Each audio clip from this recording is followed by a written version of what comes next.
தென்னிந்திய திருச்சபை Chennai பேராயம் Paruvathur குருசேகரம் CSI Emmanuel ஆலய வழிபாட்டிற்கு உங்களை அன்போடு வரவேற்கிறோம். ஆராதனை இயேசுவுக்கே, ஆராதனை இயேசுவுக்கே, ஆராதனை இயேசுவுக்கே. ஆராதிப்பே ஆராதிப்பே ஆராதிப்பே இயேசுவே, ஆராதிப்பே ஆராதிப்பே ஆராதிப்பே இயேசுவே. இன்பமோ துன்பமோ சுகமோ வியாதியோ ஆராதிப்பேன் இயேசுவே. இன்பமோ துன்பமோ சுகமோ வியாதியோ ஆராதிப்பேன் இயேசுவே. ஆராதனை இயேசுவுக்கே, ஆராதனை இயேசுவுக்கே,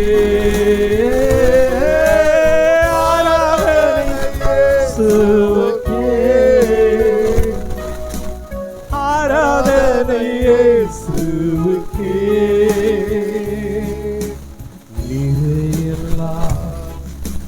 நீரே அல்லாஹ், நீரே அல்லாஹ் இயேசுவே, நீரே அல்லாஹ், நீரே அல்லாஹ் இயேசுவே. நேசிப்பே நேசிப்பே இயேசுவே, நேசிப்பே நேசிப்பே நேசிப்பே இயேசுவே. நன்மையோ தீமையோ செல்வமோ வறுமையோ நேசிப்பேன் இயேசுவே. நன்மையோ தீமையோ செல்வமோ வறுமையோ நேசிப்பேன் இயேசுவே.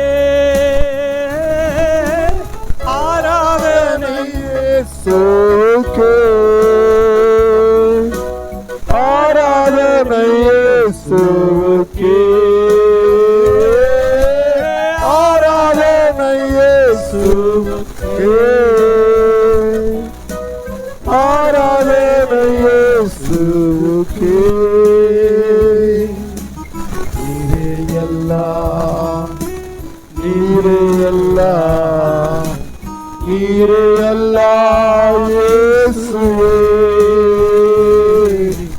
நீரே அல்லாஹ், நீரே அல்லாஹ், நீரே அல்லாஹ் இயேசுவே.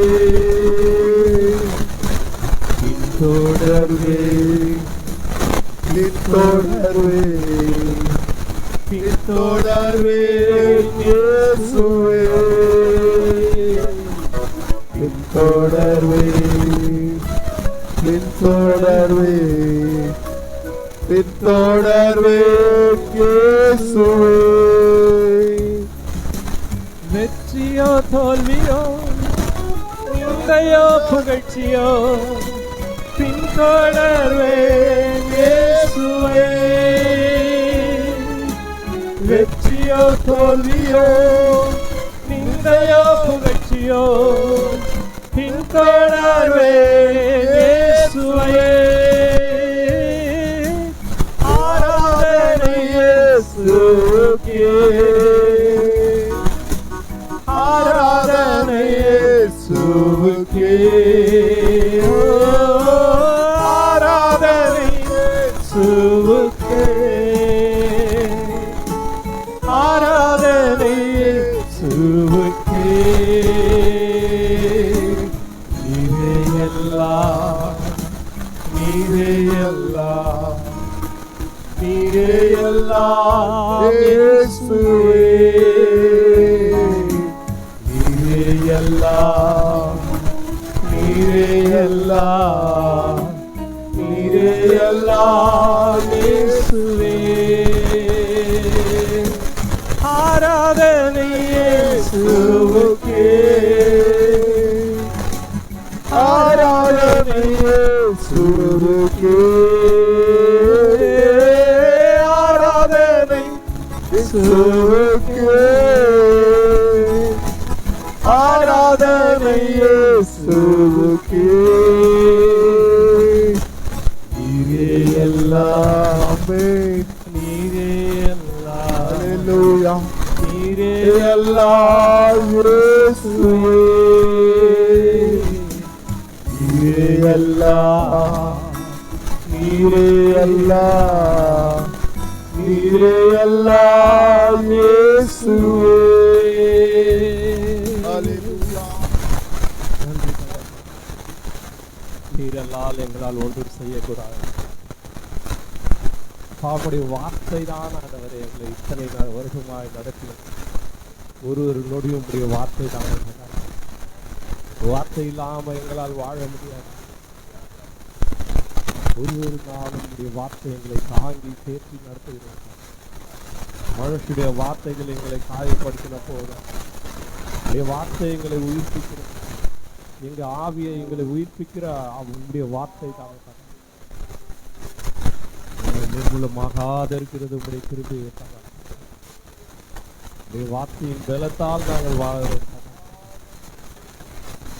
இன்னொரு நடத்தி எங்களை போஷித்து நடத்துகிறோம்.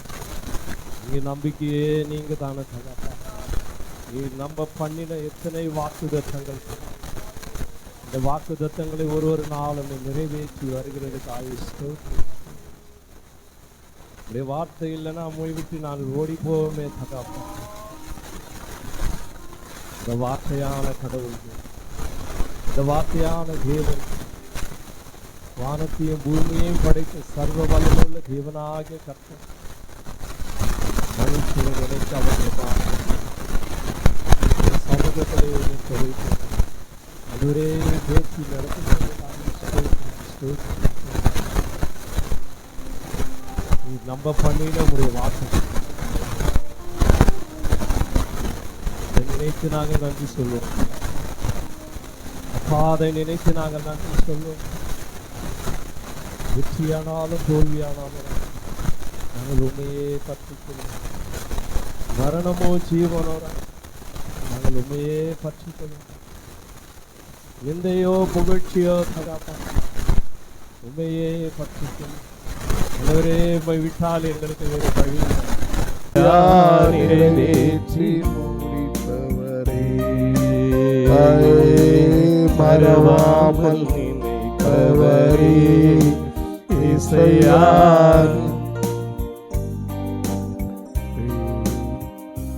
நீ நம்ப பண்ணின உந்தன் வாக்குகளை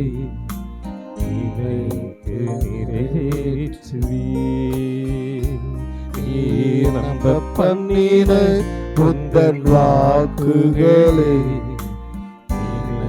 நிறைவேற்று. மறவாமல் நினைப்பவரே, இசையா நிறைவேற்றி முடிப்பவரே. அல்லேலூயா. மறவாமல் நினைப்பவரே, இசையா நிறைவேற்றி முடிப்பவரே. நன்றி பரிசுத்தாவே, நன்றி தகப்பனே. ஆமென். மறவாமல் எங்களை நினைத்த தகப்பனே, நீர் மறக்காமல் இருக்கிறதுனால தான் எங்களால் இங்க வந்து நிற்க முடியுது தகப்பனே. நீங்கள் ஒரு நொடி எங்களை மறந்திருந்தால் இன்றோ நாங்கள் மறித்து போறோம். அப்பா ஸ்தோத்திரம் தகப்பனே. நன்றி ராஜா, ஸ்தோத்திரம் தகப்பனே. கர்த்தர் நமக்கு கொடுக்கிற பெரிய தண்டனையில எது பெரிய தண்டனைன்னா, அவர் கொடுக்கிற மன்னிப்பு தான் நமக்கு பெரிய தண்டனை. நாம நினைச்சிருக்கிறோம் அவர் நம்மளை தண்டிக்கிறாரு. அவர் கொடுக்குற மன்னிப்பு தான் தண்டனை. நீதிமொழிகள் 25ஆம் அதிகாரம் 21, 22 அவர் நமக்கு சொல்றது என்னன்னா, உன் சத்துரு பசியா இருந்தால் அவனுக்கு போஜனம் கொடு, அப்பொழுது அவன் தலையில் மேல் நீ அக்கினி தழலை போடுகிறாய்ன்னு சொல்லப்பட்டது.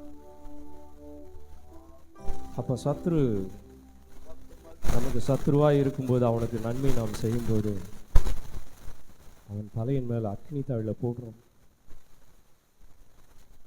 எசேக்கியேல்ல சொல்லப்பட்டிருக்கிறது 16:63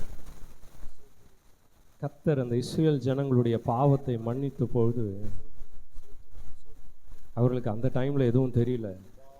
நாட்கள் போக போக கர்த்தர் தன்னை மன்னித்ததை நினைத்து அழுது கொண்டிருந்தார்கள். ஐயோ, நான் எவ்வளோ அருவருப்புல இருந்தேன், எவ்வளோ அக்கிரமத்தில் இருந்தேன், ஆண்டவர் விட்டு நான் எவ்வளோ தூரம் போயிருந்தேன் அப்படின்னு நினைச்சு நினைச்சு அழுதான்.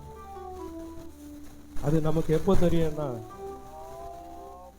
நம்மை மன்னித்து ஆண்டவர் சுகமாய் தங்க வைக்கும்போது தான் அவருடைய அந்த அன்பை புரிஞ்சுக்க முடியும். ஆண்டவர் மன்னிச்சிட்டாரு நம்ம சந்தோஷப்படலாம். ஆனா தனிமையில உட்கார்ந்து நாம் யோசிக்கும் போது அவன் செய்து அக்கிரமெல்லாம் நமக்கு முன்பாக வரும். ஆண்டவர் எல்லாம் மன்னிச்சுட்டு நம்மளை உயிரோட வச்சிருக்கிறாரு அப்படின்னு நினைக்கும் போது நமக்கே அருவருப்பான எல்லா பொல்லாப்பையும் நினைத்து நீங்களே அருவருப்பீர்கள் என்று வசனம் சொல்லி இஸ்ரவேல் ஜனங்கள் அப்படிதான் எல்லா பொல்லாப்பையும் நினைச்சு அருவருத்தாங்க. எப்போன்னா கர்த்தர் மன்னித்து நன்மை செய்யும் போது, கர்த்தர் மன்னித்ததை நினைச்சா நம்ம வாய் திறக்க மாட்டோம், வாயவே திறக்க முடியாத அவசரம்.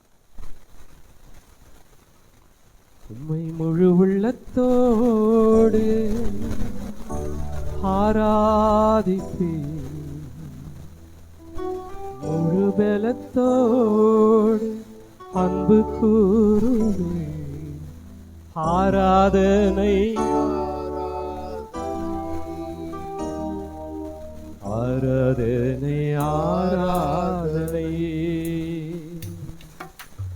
அன்பு கூறுவே, இன்னும் அதிகமாய் ஆராதிப்பேன், இன்னும் ஆர்வமாய் அன்பு கூறுவே, இன்னும் அதிகமாய் ஆராதிப்பே, இன்னும் ஆர்வமாய் உம்மை முழு உள்ளத்தோடு ஆராதிப்பே, முழு பலத்தோடு அன்பு கூறுவே, ஆராதனை ஆராதனை ஆராதனை ஆராதனை ஆராதனை ஆராதனை ஆராதனை ஆராதனை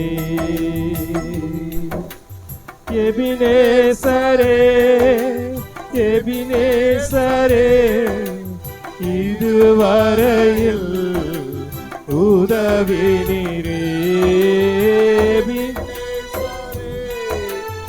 எபினேசரே இதுவரையில் உதவி நீரே, உம்மை முழு உள்ளத்தோடு ஆராதிப்பேன், முழு பலத்தோடு அன்பு கூறுவேன், ஆராதனை ஆராதனை ஆராதனை ஆராதனை ஆராதனை ஆராதனை ஆராதனை ஆராதனை எல்ரோயி எல்ரோயி என்னை கண்டீரே நன்றி ஐயா, எல்ரோயி எல்ரோயி என்னை கண்டீரே நன்றி ஐயா. என்னை கண்டோடு ஆண்டவருடைய சமூகத்தில் வந்து உட்கார்றது வேற, ஆண்டவரோட டிராவல் பண்ணுறது வேற. அதை தான் நம்ம நல்லா புரிஞ்சுக்கணும். ஆலயத்துக்கு நம்ம டெய்லி வரலாம், டெய்லி உட்காரலாம், டெய்லி போகலாம். என்னுடைய இருதயம் ஆண்டவரோட இருக்குதா? அதுதான் விஷயம். சபையில் இல்லாத நேரங்களிலும், பயணம் செய்யும் நேரங்களிலும், வேலை ஸ்தலத்திலும் என்னுடைய இருதயம் கர்த்தரோடு பேசி கொண்டு இருக்கிறது. அதனால தான் தாவீது சொல்கிறார், என் படுக்கையிலையும் நான் உம்மை நினைக்கிறேன், ராஜாமத்தில் நான் உம்மை தியானிக்கிறேன். படுக்கையில் நினைக்கிறார். படுக்கையில் எழுந்து அவர் முட்டி போட்டு ஜெபம் பண்ணல, நான் நினைக்கிறேன்னு சொல்கிறார். அதுதான் ஆண்டவரோடு இருக்கிற உறவு. அந்த உறவு தான் முக்கியம். சில குடும்பங்களில் பார்க்கும்போது கணவன் மனைவி ஒன்றா தான் இருப்பாங்க, ஆனால் அவங்களுக்குள்ள அந்த ஐக்கியம் இருக்காது, அன்பு இருக்காது. ஆனால் ஒன்றா இருப்பாங்க, ஒன்றா போவாங்க, ஒன்றா வருவாங்க. அந்த மாதிரி நம்ம ஆலயத்தில் இருக்கக்கூடாது. கர்த்தரோடு தனிப்பட்ட உறவு, இன்டிமசின்னு சொல்லும், தனிப்பட்ட உறவு.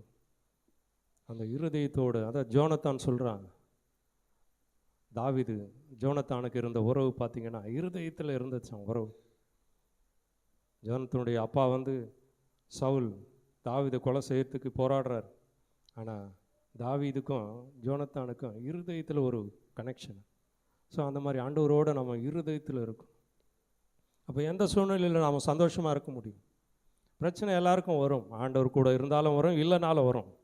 ஆனால் ஆண்டவர் கூட இருக்கிறவன் அந்த பிரச்சனையை ஃபேஸ் பண்ண முடியும், தைரியமாக இருக்க முடியும், அதை குறித்து கவலைப்பட மாட்டான்.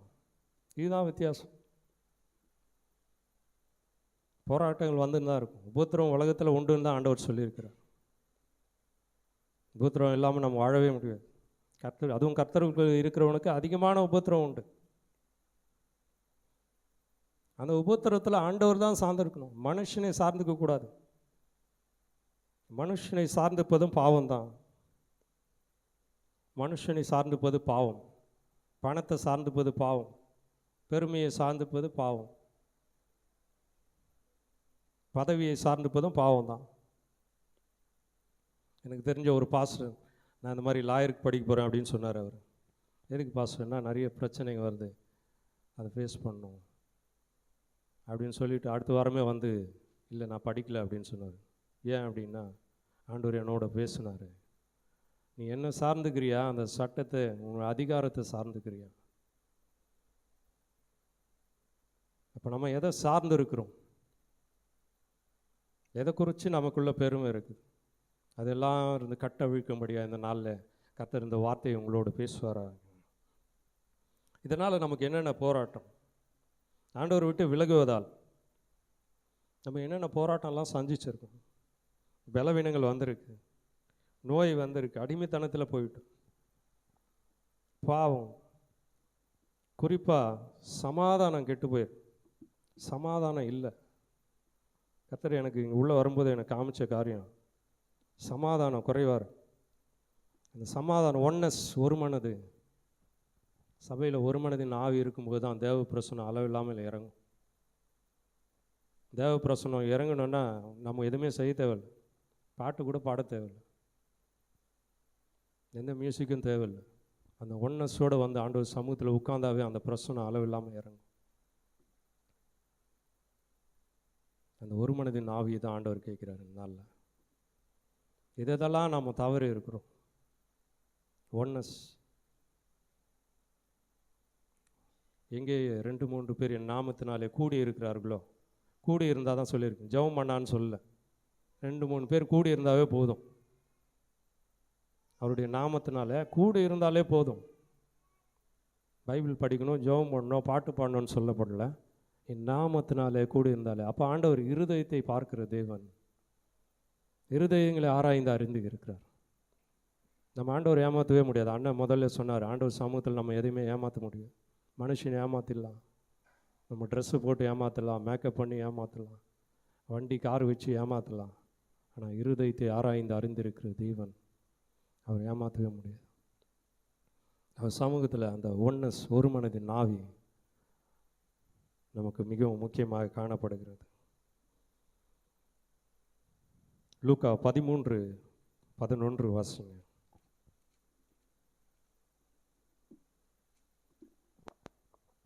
அப்போது 18 வருஷமாய் பலவீனப்படுத்தும் ஆவியை கொண்ட ஒரு ஸ்திரீ அங்கே இருந்தாள். அவள் எவ்வளவும் நிமிரக்கூடாத கூனியாய் இருந்தாள்.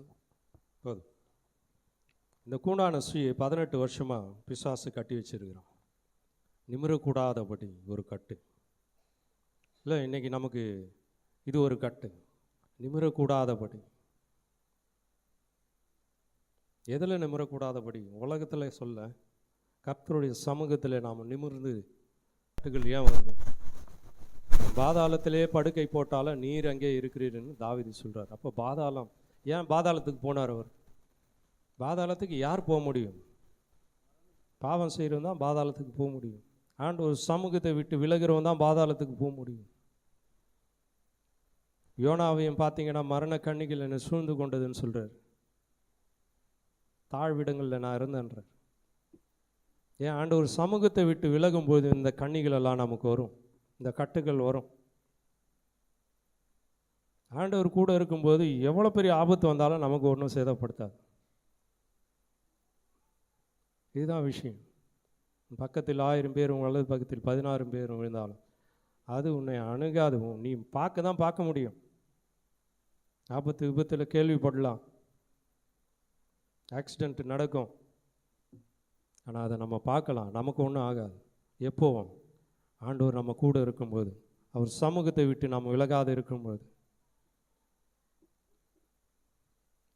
அப்போ நம்ம அவர் சமூகத்தை விட்டு விலகினாவே ஒரு சமாதானம் குறைவு வந்துடும். நீங்கள் நல்லா கவனித்து பார்க்கலாம். நமக்குள்ளே ஒரு சமாதானம் குறைவு வருது அப்படின்னாவே ஆண்டவர் கனெக்ஷன் இல்லைன்னு அர்த்தம். இல்லை, ஏதோ ஒரு தப்பு பண்ணிட்டு இருக்கிறோம், ஏதோ ஒன்று ஆண்டவருக்கு முக்கியத்துவம் தரல, அது நமக்கு நல்லாவே தெரியும். சமாதானம் இருக்காது. உலக பிரகாரமான காரியத்தில் நமக்கு ஒரு குறைபாடு வந்தால் அது சமாதானத்தை கெடுக்காது. அது உலக பிரகாரமான ஆசையில் இருக்கிறவனுக்கு தான் அது சமாதானத்தை கெடுக்கும். ஆண்டவருக்குரிய பிள்ளைகள், ஆண்டவர் மேல் நம்பிக்கை வைத்திருக்கிறவங்க உலக பிரகாரமான காரியத்துக்கு ஆசைப்பட மாட்டாங்க. அது இருந்தாலும் இல்லைனாலும் சமாதானமாக இருப்பாங்க.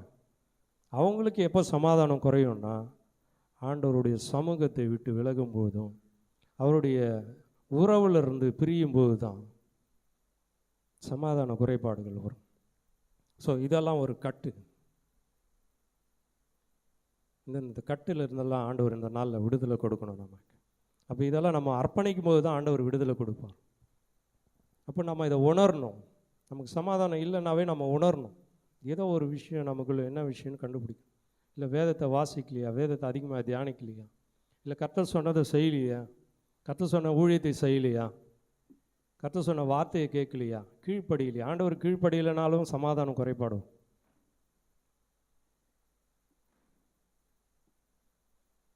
இப்போ சமாதானம் குறைபாடு ஒரு கட்டு. இந்த கட்டிலிருந்து நம்ம விடுதலை ஆகணும்னா ஆண்டவரோடு இருக்கணும். ஆண்டவரோடு இருக்கும்போது எந்த சூழ்நிலை வந்தாலும் சமாதானம் குறையாது. ஒருவேளை பயம் வரலாம், ஒரு அதிர்ச்சியாக இருக்கலாம், ஆனால் சமாதானம் குறையாது. ஏன்னா நம்ம மாம்சத்தில் இருக்கும்போது சில பயங்கள் வரும், அது ஒரு செகண்ட் வந்துட்டு போயிடும். ஆனால் சமாதானத்தின் தேவன் நம்மோடு இருக்கிறார். வசனம் தான் சொல்லுது, சமாதானத்தின் தேவன். யாக்கோபு 4:4 வாசிங்க.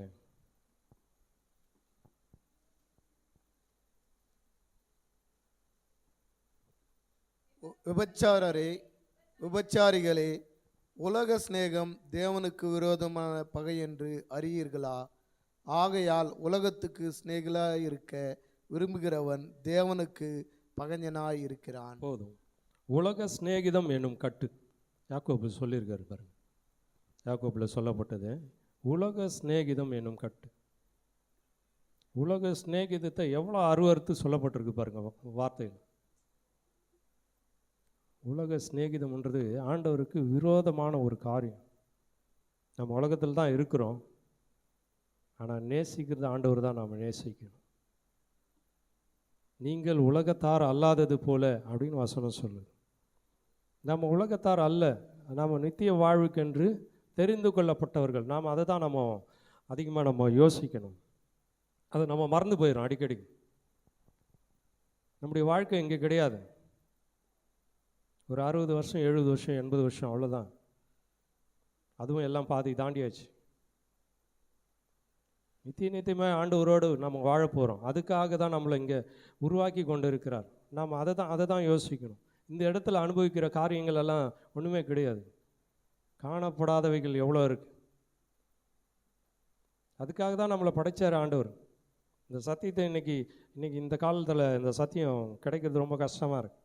நான் பின்னாடி அதை குறித்து உங்களுக்கு சொல்கிறேன். உலக சிநேகிதம் ஒரு கட்டு. அது பொருளாசை, பண ஆசை. பணம் நமக்கு தேவை தான், ஆனால் அதிகமாக தேவை அப்படின்னு ஆசைப்படுறது தான் கட்டு. அதுதான் ஆண்டவர் வெறுக்கிறார். அதிகமாக பணம் ஆண்டவர் கொடுக்குறாரு, ஆனால் அது எதுக்கு கொடுக்குறாரு? சிலருக்கு தானாகவே கொடுப்பாரு. அது எதுக்கு கொடுக்குறாருன்னா மற்றவங்களுக்கு உதவி செய்யும்படியாக கொடுக்குறார். மற்றவங்களுக்கு உதவி செய்யணும். அதுக்காக தான் ஆண்டவர் அதிகமான பணம் கொடுக்கறது. வறுமையில் இருக்கிறவங்களுக்கு உதவி செய்ய முடியாது. ஏழைக்கு இறங்குறவன் கர்த்தருக்கு கடன் கொடுக்குறான். கர்த்தருக்கே கடன் கொடுக்குறோம், கடவுளுக்கே கடன் கொடுக்குறோம். அப்போ அதுக்கு தான் ஆண்டவர் மற்றவர்களை அதிகமான ஒரு ஆசீர்வாதத்தை கொடுக்குறார், பணத்தை கொடுக்குறார். அவங்க பணம்ன்றது ஆசீர்வாதம் கிடையாது. ஆக்சுவலாக வருமானம், செல்வத்தை கொடுக்குறாருன்னா மற்றவங்களுக்கு உதவி செய்ய முடியாது, மற்றவங்களுக்கு நன்மை செய்ய முடியாது. யாக்கோபு 3:5-11 வரைக்கும் வாசிங்க.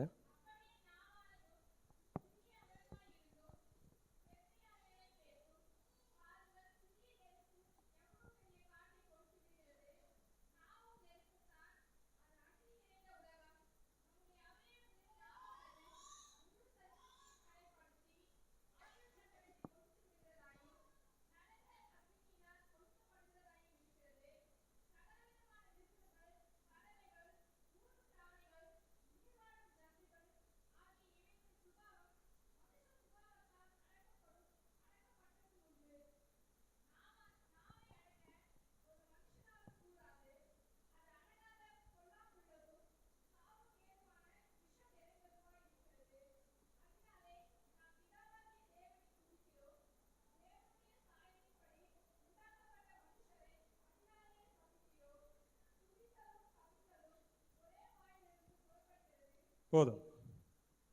அப்போது நாவின் கட்டு.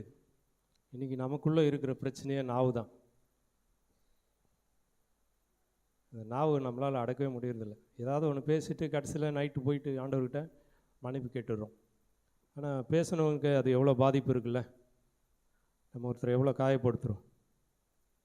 அதே வாயில் துதிக்கிறோம், அதே வாயில் சபிக்கிறோம். ஒரே வாயில் எப்படி இது நடக்கும்? இவ்வளோ அழகான வசனம். நன்மையும் தீமையும் ஒரே வாயில் எப்படி வர முடியும்? இப்போ இந்த ஆண்டிலேருந்து நம்முடைய நாவை கட்டுப்படுத்த முடிய ஆண்டவர் பேசி கொண்டிருக்கிறார். இந்த நாவு மூலமா ஆண்டவரை துதிக்கிறதுக்கு தான் நமக்கு நாக்கு கொடுத்தாரு. இந்த நாவில் அதிகமான வார்த்தைகளை நாம் கட்டுப்படுத்த வேண்டும். தூஷணமான வார்த்தைகள். அதே நேரம் இன்னைக்கு நிறைய பேர் காதில் பாவம் செய்கிறாங்க. இது எப்படி காதில் பாவம் செய்ய முடியும்? ஆமாம், மொபைலில் ஹெட்செட் போட்டால் அவ்வளோதான், ஒரு நாள் ஃபுல்லாக காதில் தான் இன்றைக்கி அதிகமான பாவம். அதுவும் பாவம் தான். நம்ம நினச்சின்னு இருக்கிறோம், கண்டதை கேட்டுன்னு இருக்கிறோம் காதில். இதெல்லாம் ஒரு கட்டு. 6 மணி நேரம் 7 மணி நேரம் மொபைல்லே உட்காந்துருக்கு. எல்லாத்தையும் கேட்கும்போது என்ன ஆகும்? காது. நேற்றுக்கு ஒரு டீ கடையில் உட்காந்துருக்கேன், 5 பேர் சுற்றி உட்காந்துருக்கான். 5 பேரும் மொபைல் வச்சுருக்கான், நோண்டின்னு இருக்கிறான். 5 பேரும் மொபைல் நோண்டுறதுக்கு அவன் வீட்டில் இருந்துருக்கலாம். எதுக்கு டீ கடைக்கு வர 5 பேரை சேர்ந்து? ஒருத்தனும் பேசலாங்க.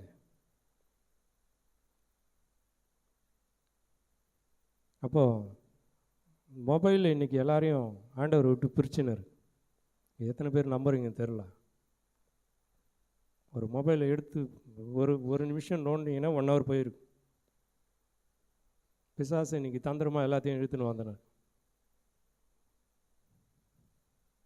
காதில் கேட்பதை தவிருங்கள், வார்த்தைகளை கேளுங்க. எத்தனையோ மெசேஜ் இருக்கு, வார்த்தைகளை கேளுங்க, பாடல்களை கேளுங்க. உன் ஆத்துமா பலப்படும்.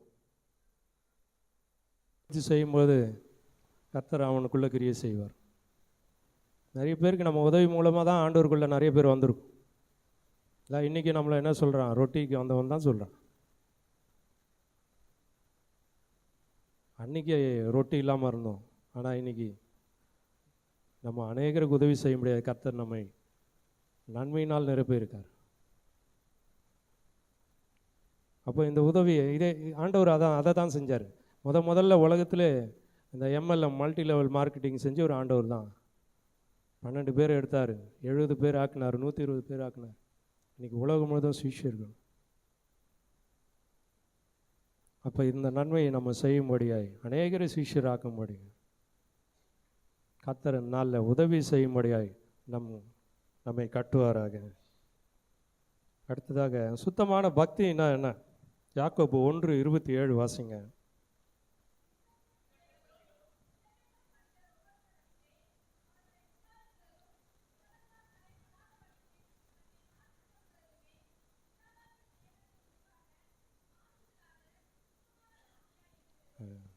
பக்தின்னா எவ்வளோ அழகாக சொல்லியிருக்கு பாருங்கள் இந்த வசனம். திக்கற்ற பிள்ளைகளுக்கு உதவி செய்யணும், விதவைகளுக்கு உதவி செய்யணும், கரைத்திரை இல்லாமல் வாழணும். இதுதான் பக்தின்னு சொல்லப்பட்டது. அப்போ இந்த உதவி செய்கிறதுன்றது நம்மோட கூடவே இருக்கணும். அது வருஷத்துக்கு ஒரு முறை செய்கிறதில்ல, நம்ம கூடவே ஒரு குணமாக மாறிடணும். அதுதான் ஆண்டவர் இதில் சொல்கிறார். அது ஒரு குணம், நமக்கு அது கூடவே இருக்கணும். இப்போ இந்த உதவி செய்யாமல் இருக்கிறது கூட ஒரு கட்டு தான். நிறைய பேருக்கு அதை 10 ரூபா போடணுன்னா கூட அதை யோசித்து தான் செய்வாங்க. ஆண்டவர் நமக்கு கொடுக்க சில நேரங்களில் நம்ம கொடுத்துன்னே இருப்பார் ஆண்டவர். நீங்கள் அந்த மாதிரி கொடுத்து பாருங்கள், ஏழைகளுக்கு நீங்கள் கொடுத்து பாருங்கள், வந்துட்டே இருக்கும். அப்போ கொடுக்கறதில்ல நீங்கள் பிரயாசப்படுங்க. அடுத்த பாவம் தான் முக்கியமானது. இந்த ஒரு கட்டில் தான் இன்றைக்கி நிறைய வாலிப பிள்ளைங்க இருக்கிறாங்க. பாவம்னா என்னன்னு தெரியாமல் இருக்கிறான். இதுதான் இப்போ பிரச்சனையே. இதெல்லாம் ஒரு பாவமா? இந்த மாதிரி ஒரு கட்டில் தான் இன்றைக்கி போயிட்டு இருக்கு. ஒரு கம்பெனியில் ஒரு தம்பி வேலை செய்கிறான். ஆனால் ஃபோன் பண்ணி, ஆனால் இந்த மாதிரி எனக்கு பர்ச்சேஸில் எனக்கு கமிஷன் கொடுக்குறாங்க, அது வாங்கலாமா? நான் இவ்வளோ நாள் வாங்கின்னு தான் இருக்கேன். அது தப்புன்றது அவனுக்கு தெரிய மாட்டேன். அவனுக்கு கம்பெனியில் காசு கொடுக்குறாங்க, சேலரி கொடுக்குறாங்க. அந்த கம்பெனிக்காக பர்ச்சேஸ் பண்ணும்போது என்ன பண்ணுறான், எக்ஸ்ட்ரா ரேட்டு வச்சு தான் கொடுக்குறான். அந்த எக்ஸ்ட்ரா ரேட்டு கம்பெனிக்கிட்ட தான் வாங்குறான். அப்போ நீ கம்பெனிக்கிட்ட சேலரியை வாங்கிட்டு கம்பெனிக்கு துரோகமும் பண்ணுற. அப்போ இது ஒரு பாவம்னு தெரியல. அப்போ இதே மாதிரி இன்னொரு பையன் வெளியே டூர் போயிருந்தான், என்னை கம்பல் பண்ணி குடிக்க வச்சுட்டாங்க. கம்பல் பண்ணி எப்படி குடிக்க வைப்பாங்க? இல்லை, உனக்கு ஆசை இல்லாமல் ஒன்றும் பண்ண முடியாது.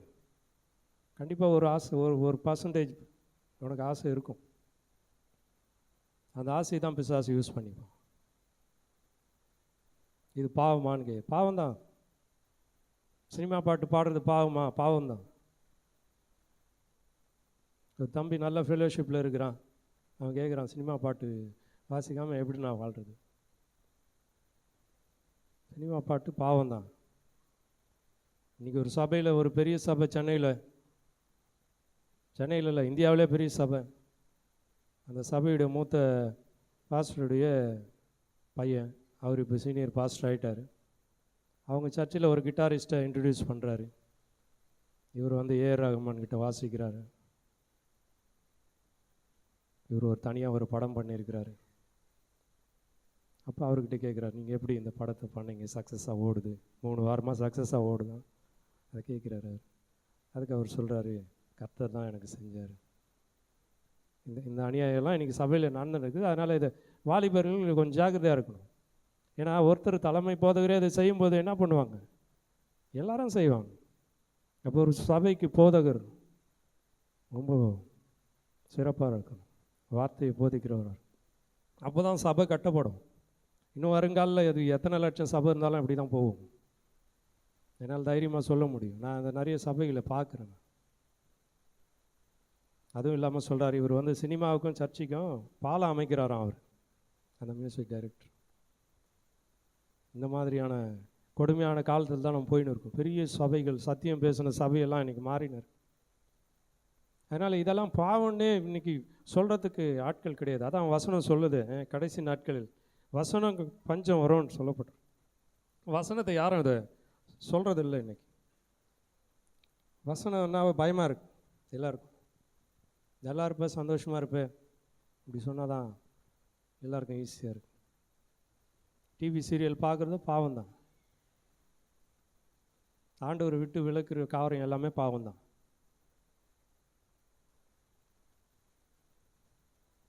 நம்மளை எல்லாமே இதெல்லாம் பிசாசு தந்திரமாக நம்மளை பிரித்து வச்சுருக்கிறோம் ஆண்டை விட்டு.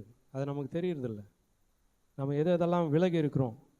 ஒரு நேரத்தில் எல்லாம் ஒரு 5 ஃபேமிலி 6 ஃபேமிலி ரோட்டில் உட்காந்து பேசிகிட்டு இருப்போம். இன்றைக்கி அதெல்லாம் கிடையாது. அவங்கவுங்க வீட்டில் அவங்கவுங்க செல்ஃபோன் எல்லாம் மாறி போச்சு. இதெல்லாம் பிசாசுடைய தந்திரம். பிரிக்கிறது தான் அவன் வேலையை. அப்போ அந்த ஒரு மனதை கெடுக்கிற ஆவி. இப்போ இந்த விஷயத்தெல்லாம் நாம் மாற்றிக்கணும். அடுத்ததாக ஆசீர்வாதம் கட்டு, முக்கியமான கட்டு இதுதான். இன்றைக்கி ஆண்டவரை தேடுறதே ஆசீர்வாதத்துக்காக தான். ஆசீர்வாதம்னா என்ன அப்படின்னு நான் ஏற்கனவே இங்கே மெசேஜ் கொடுத்துருக்கேன். நினைக்கிறேன் ரட்சிப்பு தான் ஆசீர்வாதம். ஆண்டவர் கொடுத்த பெரிய ஆசீர்வாதம் ரட்சிப்பு. ஆபிரகாமுக்கு அதான் கொடுத்தார். அவன் ஒரு விக்கிரகத்தை வணங்கினதா, விக்கிரகம் செய்கிற ஒரு குடும்பத்தில் இருந்தவனை பிரித்து எடுத்தார். அதான் முதல் ஆசீர்வாதம். அடுத்து 2வது அவனுக்கு கொடுத்தது ரட்சிப்பு. அதுதான் 2வது ஆசீர்வாதம். 3வது ஆசீர்வாதம் பரிசுத்த ஜாதியாய் மாற்றினார். 4வது ஆசீர்வாதம் பரிசுத்த சந்ததியாய் மாற்றினார். இன்றைக்கி உங்கள் பசங்கள்லாம் யாரும் கன்வெர்ட் பண்ணாமல் தான் உள்ளே உட்காந்துக்கிறாங்க. இதான் ஆசீர்வாதம். நம்ம மூதாதையர் தான் கன்வெர்ட் ஆனாங்க, நம்ம கன்வெர்ட் ஆகலை. நம்ம பசங்கள்லாம் பிறந்ததுலேருந்தே சபையில் இருக்குன்னா அதுதான் ஒரு ஆசீர்வாதம். இந்த ஆசீர்வாதத்தெல்லாம் நம்ம விட்டுட்டு பொருள் ஆசையை தான் நம்ம ஓடுறோம். 1 தீமோத்தேயு 6:9 வாசிங்க.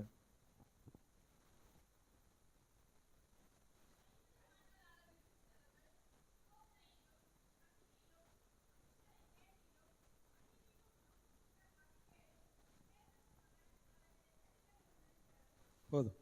ஐஸ்வர்யவானாக இருக்கிறவங்களெல்லாம் என்னென்ன பிரச்சனை வருதுன்னு பாருங்கள்.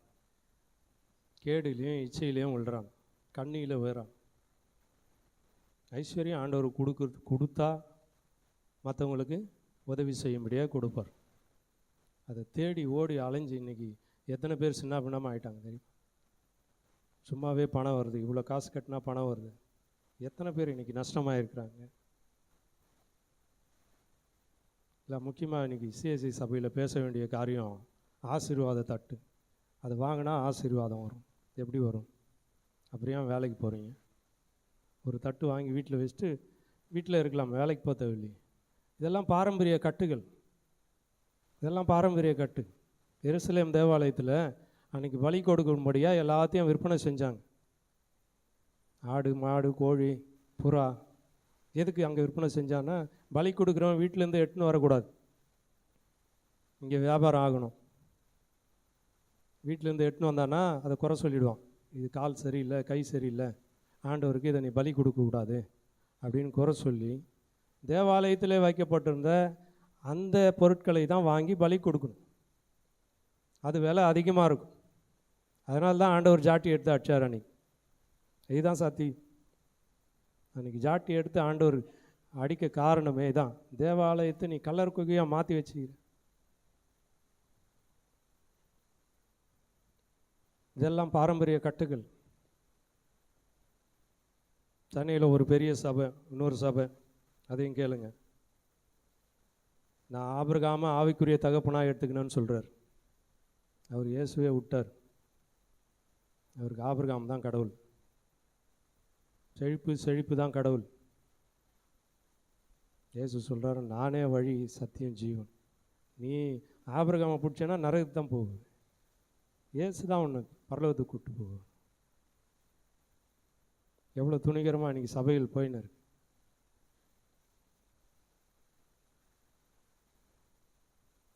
ஆபிரகாமா அவர் பிடிச்சிட்டார். அவர் பெரிய பெரிய சபை தான். நான் சொல்கிறது எல்லாமே அந்த சபையில் ஒரு 10,000 20,000 பேர் போகிற ஜனங்கள் தான். அப்போ இந்த ஆவி பார்த்தீங்கன்னா, இது என்ன ஆவின்னு உங்களுக்கு சொல்கிறேன். இது வேதத்தில் எழுதி வச்ச நிம்ரோத்தின் ஆவி. இது நிம்ரோத்தின் ஆவி. கர்த்தருக்கு முன்பாக பலத்த வேட்டைக்காரனாக இருந்தானாம். நிம்ரோத்தை பற்றி வேதத்தில் சொல்லப்பட்டிருக்குது. எப்படி பலத்த வேட்டைக்காரன்னா, ஆண்டவர்கிட்ட நெருங்க விடாத மாதிரி இவனே வந்து வேறு ட்ராக்கில் எடுத்து போவோம். இந்த மாதிரி ஊழியக்காரங்க நிறைய பேர் இருக்கு. இயேசுவை நெருங்கவே முடியாதவன், இயேசுவை நெருங்க முடியாத மாதிரி இந்த மாதிரியான ஒரு விஷயத்தில் செழிப்பு தான், காரு தான். அப்போது ஒரு ஊழியக்காரனை சொல்லும் போது என்ன பண்ணுவான், சபையில் இருக்கிறவங்க இயேசுவே பார்க்க மாட்டாங்க. ஒரு சில மெசேஜிலலாம் இயேசுவை பற்றிய வார்த்தை, இயேசுன்ற வார்த்தையே இல்லாமல் மெசேஜ் எல்லாம் இருக்குது. கர்த்தர் உங்களுக்கு நல்ல சபையை கொடுத்துருக்குறாரு. ஆமென். அதனால் வார்த்தையை நம்ம கேட்கணும். வேதத்தில் உள்ள சத்தியம் தான் நம்ம ஆண்டவர் ராஜ்யத்துக்குள்ளே கொண்டு சேர்க்கும். 12 சீஷர் இருந்தாங்க, அவங்களுக்கு ஏன் அந்த ஆசீர்வாதம் வரல? இல்லை, ஆண்டவர் நினச்சிருந்தா 2 சீஷருக்கு ஒரு கண்டம் எடுத்துக்குப்பா, நீ ஆசியா கண்டம், ஆப்பிரிக்கா கண்டம் எடுத்துக்கோ, நீ அம்பானி அதானி மாதிரி இருந்து ஆண்டவர் செயலி. ஆண்டவர் வந்தது அதுக்கான காரியம் கிடையாது. நித்திய ஜீவனுக்காய் நம்மளை தயார்படுத்தும்படியாக வரும். பேதுரு கேட்குறாரு, ஆண்டவர் ஏன்பா நீங்களே எங்களை விட்டு போகிறீங்களான்னும் போது பேதுரு சொல்கிறாரு, ஆண்டவரே உங்களை விட்டு எங்கே போவோம்? நித்திய ஜீவனுக்கு ஏதுவான வார்த்தைகள் உம்மிடத்தில் தானே இருக்கு. அந்த நித்திய ஜீவனுக்கு ஏதுவான வார்த்தைக்கு தான் நம்ம சபைக்கு வரோம், வேறு எதுக்கும் கிடையாது. நம்மளை ஆண்டவர் ஆயத்தப்படுத்தி கொண்டு இருக்கிறார் அவருடைய ராஜ்யத்தில் சேர்க்கும்படிய, நித்தியமாக அவரோடு வாழும்படியாய், ஆயரோட ஒரு அரசாட்சியில் அவரோடு வாழும்படியாய் நம்மளை தயார்படுத்தி கொண்டு இருக்கிறார். இங்கே இருக்கிற இந்த கொஞ்ச கால ஆசீர்வாதத்துக்கு, நன்மைகளுக்கு ஆசைப்பட்டு நம்ம அந்த வாழ்க்கையை இழந்து போகக்கூடாது. இங்கே ஒன்றுமே இல்லைனாலும் பரவாயில்ல, நான் அதை தான் சொல்லுவேன். இங்கே உனக்கு ஒன்றுமே இல்லைனாலும் பரவாயில்ல. அதான் சொல்கிறேன், சாதராக் மேஷாக் ஆபேத்நேகோ எங்களை கொண்டு போய் எங்கள் ஆண்டவர் எங்களை காப்பாற்றலனாலும் பரவாயில்ல, நாங்கள் அவரை தான் வணங்குவோம். அந்த ஒரு விசுவாசம் வேணும். கர்த்தர் நன்மை செய்யாதான் செய்யாவிட்டாலும் நான் அவர் மேல் நம்பிக்கையாக இருப்பேன். அதுக்கு தான் நமக்கு யோபு வச்சுக்கிறார். இவங்ககிட்டலாம் நம்ம கற்றுக்கிறதுக்காக தான் இந்த கேரக்டர் ஆண்டவர் கொடுக்குறார். யோபுக்கிட்ட நம்ம ஆபிரகாம் கிட்ட நம்ம கற்றுக்கணும். ஆபிரகாம் கிட்ட கற்றுக்க வேண்டிய காரியம் விசுவாசம், காத்திருப்புதல். எத்தனை வருஷம் ஆனாலும் காத்திரு, ஆண்டவர் செய்வார். அதுதான் ஆண்டவர் ஆபிரகாம் கிட்ட இருந்து நம்ம காட்டுறேன். அப்போ இந்த கட்டுகள் எல்லாம் நம்ம இனிமேல் ஜாக்கிரதையாக இருக்கணும். இந்த மொபைலில் நிறைய மெசேஜஸை கேட்காதீங்க. தேவையில்லாத மெசேஜஸ் எல்லாம் கேட்கும்போது டைவெர்ட் ஆகும். ஆண்டவர் விட்டு பிரிக்கிற காரியங்கள் எனக்கு நிறைய வந்துச்சு. சபையிலே சினிமா பாட்டு பாட ஆரம்பிச்சிட்டாங்க, வந்துடுச்சு. அதெல்லாம் நிறைய சபையில் வந்து ஏற்கனவே நம்ம கேத்தலிக்கார் தான் பண்ணியிருந்தோம். பொங்கல் வைக்கிறது, தீபாவளி கொண்டாடுறது எல்லாம் பண்ணோம். இப்போ சினிமா பாட்டு எல்லா சபையில் வந்துடுச்சு. அதனால் இந்த காரியங்களில் நம்ம ரொம்ப ஜாக்கிரதையாக இருக்கணும். நம்ம எதில் ஐஸ்வர்யமாக இருக்கணும்னா, யாக்கோபு 2:5 படிங்க.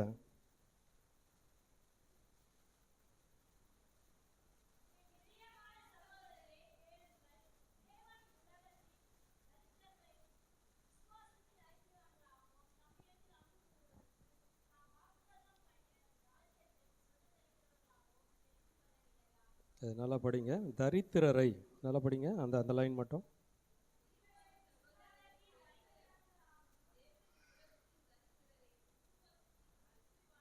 போதும்.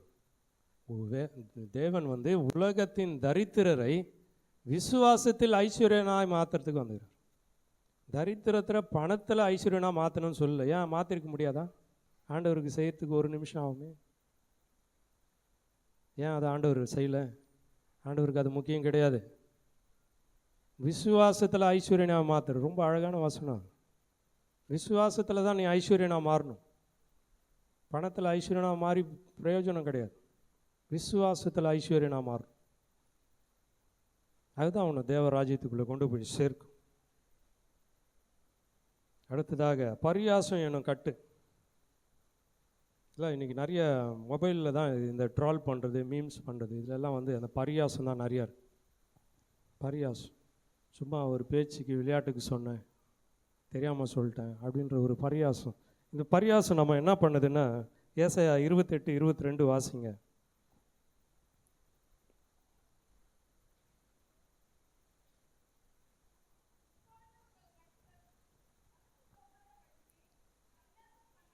போதும். கட்டுகள் பலத்து போகாதபடிக்கு பரியாசம் பண்ணாதிருங்கள். அப்போ பரியாசம் பண்ணால் என்ன ஆகும்னா, ஏற்கனவே இருக்கிற கட்டு இன்னும் ஸ்ட்ராங் ஆகிடும். ஏற்கனவே எதுலையாவது கட்டில் இருந்தால் அது ஸ்ட்ராங் ஆகிடும். அப்போ ஆண்டவர் அதை உடைக்கிறது எவ்வளோ பெரிய கஷ்டமாக இருக்கும் பாரு. அப்போ அந்த பரியாசன்றது பெரிய கட்டு. இந்த கட்டில் எல்லாம் ஆண்டவர் விடுதலையாக்கணும். பெருமை என்னும் கட்டு. யாக்கோபு 2:2-3 வாசிங்க.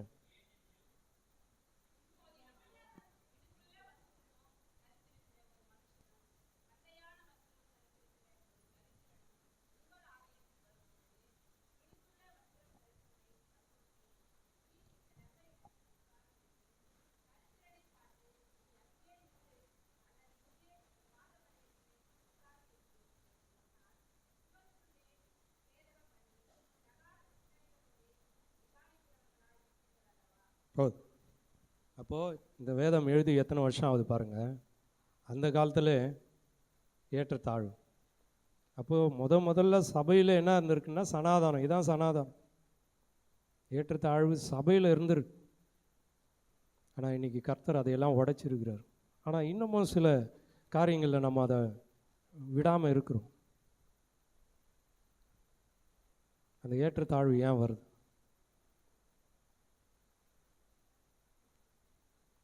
எனக்கு தெரிஞ்ச என் ஸ்கூலில் வேலை செய்கிற ஒரு டீச்சரோட ஹஸ்பண்ட், அவங்க பார்த்தீங்கன்னா திருவண்ணாமலை சைடில் ஊர் தலைவராக அவரை தேர்ந்தெடுத்தாங்க.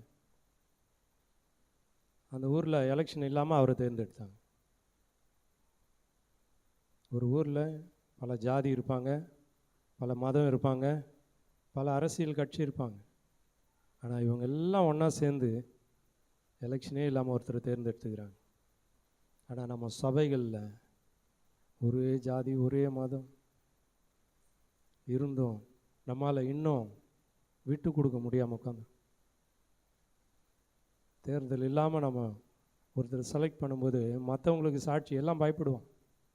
எப்பவுமே பிசாசுக்கு பிரிக்கிறது தான் வேலை. நான் முதல்ல சொல்லிட்டேன். 12 சீஷரில் ஒருத்தனை மட்டும் தூக்கிட்டான். இதுதான் அவனுடைய வேலை. அப்போ அந்த ஒன்னஸை கெடுக்கிறது, ஒரு மனதை கெடுக்கிறது, ஒற்றுமையை கெடுக்கிறது பிசாசுடைய தந்திரம். அதற்கு நம்ம இடம் கொடுத்தா தான் வருவான். சில சர்ச்சிலெல்லாம் போலீஸோடு தான் எலெக்ஷன் நடக்குது. இது எவ்வளோ பெரிய அசிங்கம். யாருக்கு அசிங்கம்? ஆண்டவருக்கு தான் அசிங்கம்.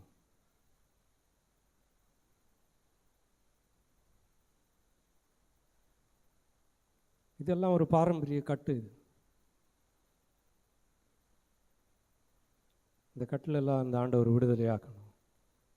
இந்த கடைசி நாளில் இன்னும் அந்தி கிறிஸ்து வரப்போகிற காலம் இது. அடுத்த ஆண்டு அநேகமாக உங்களுக்கு வேர்ல்டு வார் வரதுக்கான வாய்ப்புகள் உண்டு. எருசலேம் தேவாலயம் கட்டப்பட்டுச்சுன்னா 2வது வருகை வந்துடும். எத்தனை பேருக்கு தெரியும்? எருசலேம் தேவாலயம் கட்டி முடித்த உடனே 2வது வருகை வரும். அந்த தேவாலயத்தில் உட்காரத்துக்கான அந்தி கிறிஸ்துவம் ரெடி ஆகிடுச்சு. நீங்கள் நெட்டில் போய் பார்த்தீங்கன்னா தெரியும். 666 போட்டே ஒரு பில்டிங்கோட ஒரு ஓனர் இருக்கான் நியூயார்க்கில். எல்லாமே ஆயத்தமாயிடுச்சு. ஆயத்தமாவாது நம்ம தான். ஆண்டவர் இந்த நாளை நம்ம ஆயத்தப்படும்படியாக தான் இந்த நாள் நம்ம கொடுத்துருக்கிறார். இன்னும் நம்ம வழக்கம் போல் இல்லாதபடி இன்னும் ஆண்டவர் அதிகமாக நெருங்கும்படி இன்னும் அநேக பாரம்பரிய கட்டுகளிலிருந்து விடுதலையாக்கி நமக்குள்ளே இருக்கிற என்ன காரியம் எல்லாத்தையும் நாம தான் அதை சரி பண்ணணும்.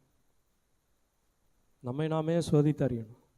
அப்போ அந்த வசனம் தான் டெய்லி நம்ம காட்டும் நமக்குள்ளே எது சரியில்லை, எது சரிப்படுத்தணும். அதனால தான் சொல்லுது, வசனம் சொல்லுது, 2 பேர் வயல்வெளியில் இருப்பான், ஒருத்தன் போயிடுவான், ஒருத்தன் இங்கே இருப்பான். அப்போ இந்த கைவிடப்பட்டு போனால் எவ்வளோ ஒரு மோசமான நிலைமை நீங்கள் யோசிச்சு பாருங்கள். ஆண்டவர் வருகையில் நாம் எடுத்துக்கொள்ளப்படலைன்னா அது எவ்வளோ ஒரு மோசமான காரியம். இவ்வளோ நாள் சர்ச்சைக்கு வந்து, இவ்வளோ நாள் பாட்டு பாடி, இவ்வளோ நாள் ஊழியம் செஞ்சு, இவ்வளோ நாள் கிறிஸ்தவன் சொல்லிட்டு ஆண்டவர் வந்து போயிட்டு அப்புறம் மற்றவன் எப்படி நம்மளை பார்ப்பான்? அப்போ நம்ம இன்னும் எவ்வளோ ஆயத்தப்பட வேண்டியிருக்குல்ல. எவ்வளோ ஆயத்தப்படும். நாம சோதித்து அறியணும்.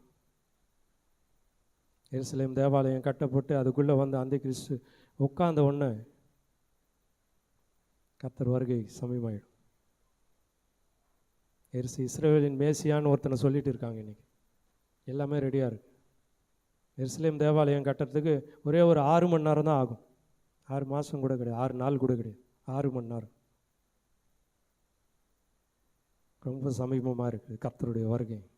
நியாய தீர்ப்பு, அதுக்கு முன்னாடி ஒரு நியாய தீர்ப்பை கர்த்தர் ஆண்டவர் சபையில் ஆரம்பிப்பார். அதுக்கு முன்னாடி ஆண்டவர் சபையை சுத்திகரிப்பார். அந்த நியாய தீர்ப்பு, கடைசியான அந்த நியாய தீர்ப்பு ஒன்று கர்த்தருடைய வீட்டில் தொடங்கும். எசேக்கியேல் 9:6 வாசிங்க.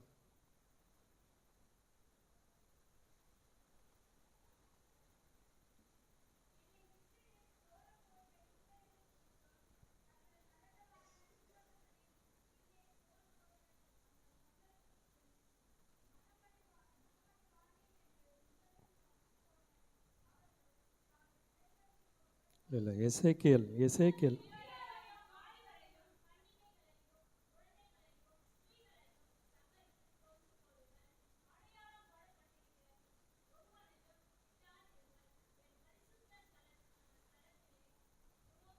பரிசுத்த ஸ்தலத்திலே தூங்குங்கள். எசேக்கியேல் புத்தகத்தில் நீங்கள் பார்க்கும்போது தூதனுக்கு கர்த்தர் கட்டளையிடுறார். யார் யார் உண்மையாக இருக்கிறானோ அவனுக்கெல்லாம் அடையாளம் போடு. அடுத்து இன்னொரு தூதனுக்கு கட்டளையிடுறார், அடையாளம் இல்லாதவனெல்லாம் காலி பண்ணு. நியாய தீர்ப்பு காலம். அப்போ எங்கே சொல்கிறாரு? முதலாவது பரிசுத்த ஸ்தலத்துலேருந்து ஆரம்பிப்பா, மூப்பர்லேருந்து ஆரம்பி, ஊழியக்காரிலேருந்து ஆரம்பி. நியாய தீர்ப்பு சபையில் தான் முதலாவது ஆரம்பிக்கப்படுது. அதே வசனம் 1 பேதுரு 4:17 சொல்லப்பட்டிருக்கு. 1 பேதுரு 4:17 நியாய தீர்ப்பு தேவனுடைய வீட்டில் ஆரம்பிக்குது. நியாய தீர்ப்பு தேவனுடைய வீட்டில் ஆரம்பிக்க போகுது. பட்சபாதம் இல்லாத தேவன். வருகிற ஆண்டு நிச்சயமாகவே ஆண்டவரை அதிகமாய் நெருங்கி கொள்ளுங்கள், ஆண்டவரை அதிகமாக சார்ந்து கொள்ளுங்கள், வசனத்தை அதிகமாக தியானிங்க. அவன் போகிறான் இவன் போகிறான், யாரும் அது மனுஷனை ஃபாலோ பண்ணாதீங்க, ஊழியக்காரனையும் ஃபாலோ பண்ணாதீங்க. நீ ஃபாலோ பண்ண வேண்டியது ஒரே ஒரு தேவனுடைய வார்த்தை மட்டும்தான். அதுதான் தேவனுடைய ராஜ்யத்துக்குள்ளே சேர்க்கும். கண்களை மூடி ஒரு விஷயம் ஜெபிப்போம். நன்றி பரிசுத்த ஆவியானவரே, உடைய வல்லமையுள்ள வார்த்தைகளுக்காக ஸ்தோத்திரம் தகப்பனே. இந்த நாளிலும் கூட எங்களோடு பேசி எங்களை நீர் மறுபடியும் உயிர்ப்பித்ததுக்காக ஸ்தோத்திரம். எல்லா பாரம்பரிய கட்டுகளிலிருந்தும், எல்லா அடிமைத்தன கட்டுகளிலிருந்தும் எங்களை பூரணமாய் விடுவித்து எங்களை ரட்சியுங்கள். இந்த நாளில் எங்களை அர்ப்பணிக்கிறோம், எங்களை தாழ்த்துக்கிறோம், வெறுமையாக்கும். எங்கள் ஆவி ஆத்மா சரீரத்தை ஆண்டவர் உங்கள் பாதப்படியில் அர்ப்பணிக்கும். எல்லா துதிக்கான மகிமை ஒருவருக்கு செலுத்தணும். நல்ல பிறகு ஆமென். தொடர்ந்து எங்கள் ஆராதனை மற்றும் ஆலய நிகழ்வுகளை காண CSI Emmanuel search north Paruvathur சேனலை சப்ஸ்கிரைப் செய்யவும். நன்றி.